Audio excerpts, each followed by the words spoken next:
Hello दोस्तों, आज हम बात करेंगे ब्लड के ठोस भाग जो 45% भाग बनाता है यानी ब्लड सेल या कणिकाओं के बारे में। यह ब्लड का तीसरा पार्ट है। इसके पहले के 2 पार्ट अपलोड हो चुके हैं।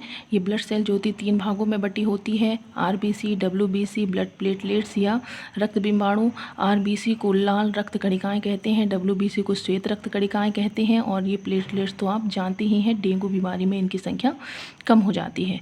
अब आरबीसी जो होता है ब्लड सेल का 99% भाग बनाता है। कितना परसेंट दोस्तों? 99%। आप खुद सोचिए, 99% भाग बनाता है। तो ये हमारे ब्लड का जो लाल रंग होता है आरबीसी के कारण होता है, क्योंकि इसमें जो हीमोग्लोबिन होता है वह उपस्थित होता है। डब्ल्यूबीसी 1% भाग बनाता है और जो ब्लड प्लेटलेट्स होती हैं वे भी डब्ल्यूबीसी के साथ उपस्थित होती हैं। तो चलिए स्टार्ट करते हैं, आरबीसी के बारे में चर्चा करते हैं। आरबीसी को इरिथ्रोसाइट कहा जाता है। क्या कहते हैं? इरिथ्रोसाइट।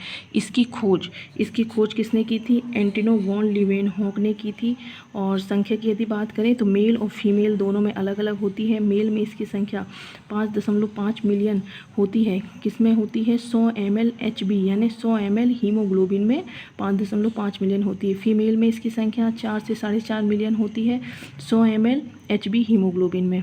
आरबीसी का निर्माण, जो आरबीसी होती है उसका निर्माण कहाँ पर होता है? रेड बोन मैरो में होता है, यानी लाल अस्थि मज्जा में होता है। इसके पहले हमने क्या बात की थी कि जो हमारा ह्यूमन ब्लड होता है, मनुष्य का ब्लड होता है, उसका निर्माण अस्थि मज्जा में होता है। और ये अस्थि मज्जे जो होता है वह क्या है? लंबी अस्थियों में यानी लंबी हड्डियों में पाए जाने वाली गुहा को ही लाल यानी अस्थि मज्जा कहते हैं। अब जीवन साइकिल की बात करें या लाइफ पीरियड, जीवन काल कितना होता है आरबीसी का?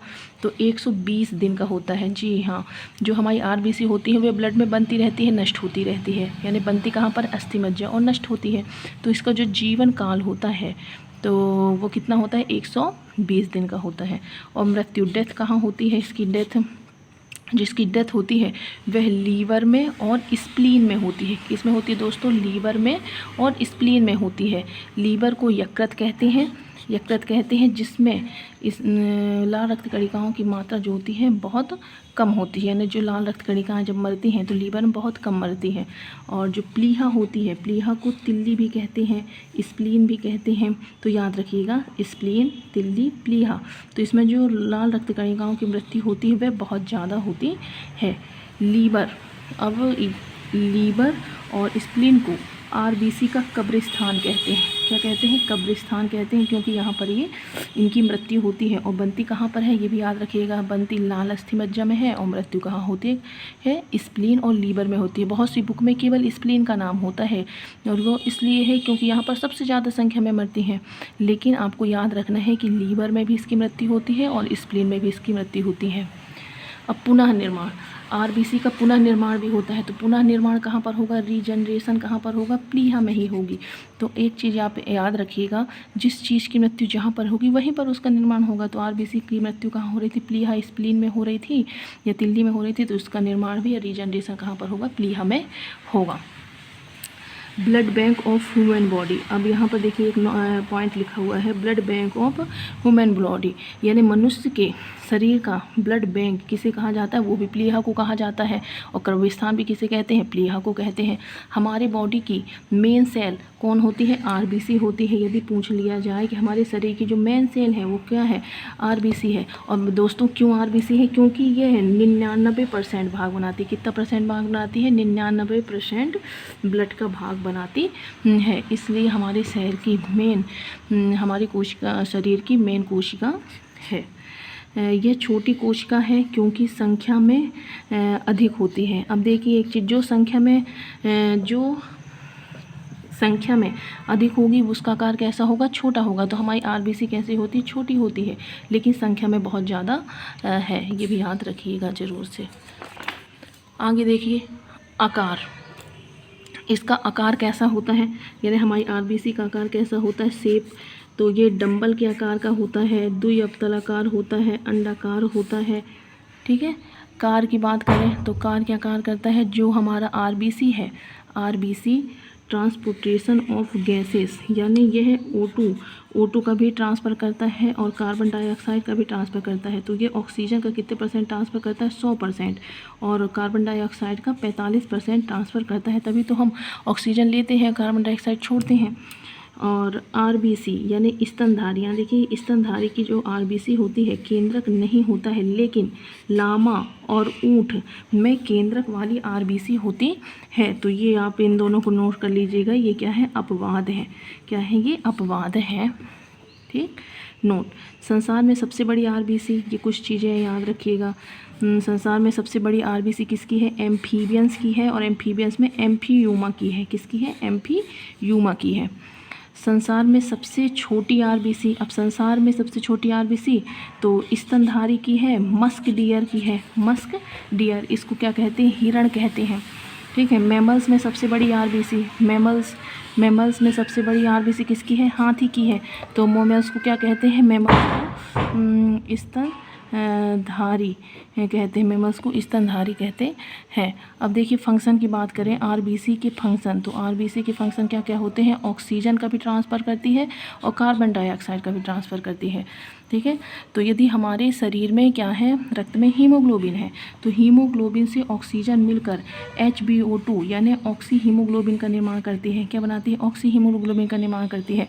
हमारे शरीर में ऑक्सीजन ऑक्सी हीमोग्लोबिन के रूप में होता है। यदि पेपर में पूछ लिया जाए कि हमारे शरीर में जो ऑक्सीजन होता है किस रूप में होता है, तो ऑक्सी हीमोग्लोबिन के रूप में होता है। क्यों होता है? क्योंकि ये हीमोग्लोबिन से जुड़ेगा तभी तो हमारे शरीर में आगे तक जाएगा।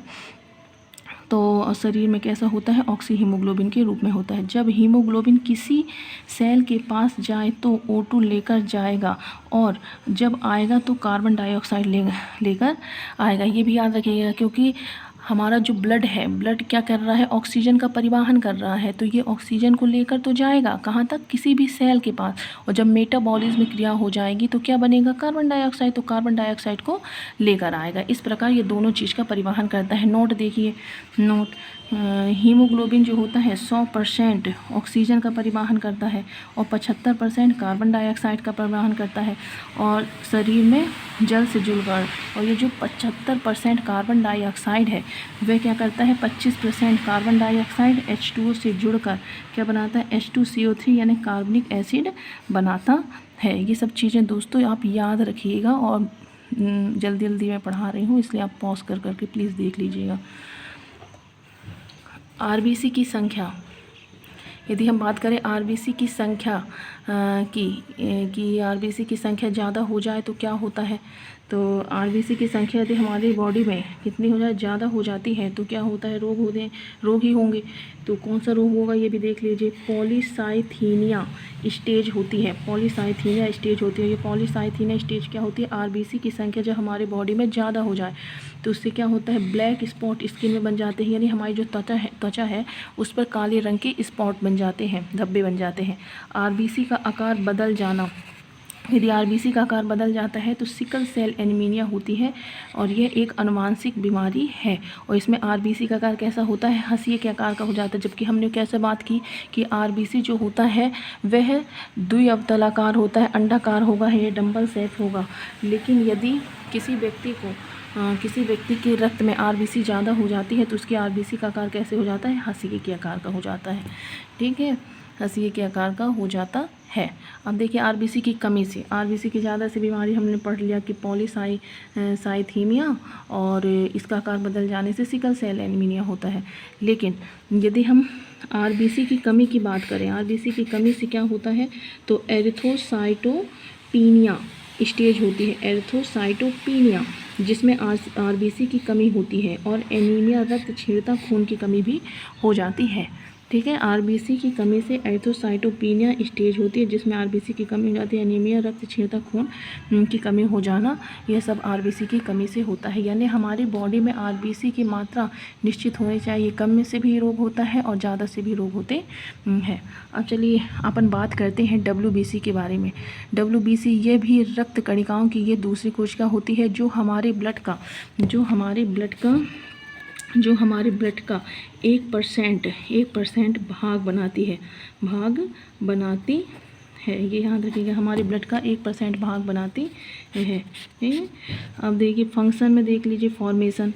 पहले तो WBC का पूरा नाम वाइट ब्लड सेल्स होती है, सफ़ेद रक्त कोशिकाएं होती हैं और ल्यूकोसाइट भी कहते हैं। फॉर्मेशन निर्माण, इसका निर्माण भी अस्थि मज्जा में होता है और लाइफ पीरियड 3 से 4 दिन का होता है, यानी 3 से 4 दिन में ये इनकी मृत्यु हो जाती है। और इनकी मृत्यु कहाँ पर होगी? ब्लड खून में ही होगी। याद रखिएगा, निर्माण अस्थि मज्जा में होगा लेकिन मृत्यु कहाँ पर होगी? खून में होगी। किसकी? WBC की। किसकी होगी? WBC की।